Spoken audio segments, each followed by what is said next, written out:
हेर्नु न बागमती विष्णुमती रुद्रमती भनेको त बरामा विष्णु महेशको आँखा हुन् मती भनेको आँखा हुन् त होइन आँखामै क्याटरेक्ट लागेछ सर मोतिबिसी भएको छ नि त होइन र सोच्नु न हामी कति साह्रो खराब भयौँ भनेर के सर तपाईँ जन्मिँदा बागमती सफा थियो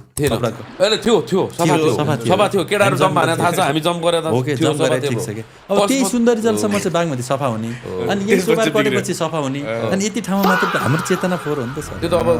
होइन चेतना फोहोर भन्दा पनि लाइक मेन अब त्यो हाम्रो चाहिँ हिन्दूको मेन आस्थालाई नै फोहोर गर्नलाई अब कसैको चल्न पनि हुनसक्छ हो भन्ने टाइपको कुरा अब हामी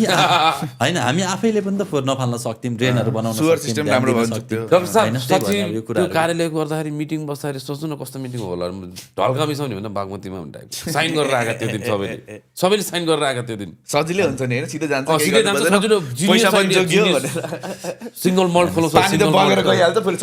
अझै पहिला बनाउँदाखेरि चाहिँ एउटा बागमतीको किनारमा एउटा ढल निकासको लागि छुट्टै एउटा टनल पनि बनाएको थियो कि होइन एउटा उसलाई त्यो सब फुट्यो कि बर्बाद भयो होइन मान्छे धेरै अघि नि त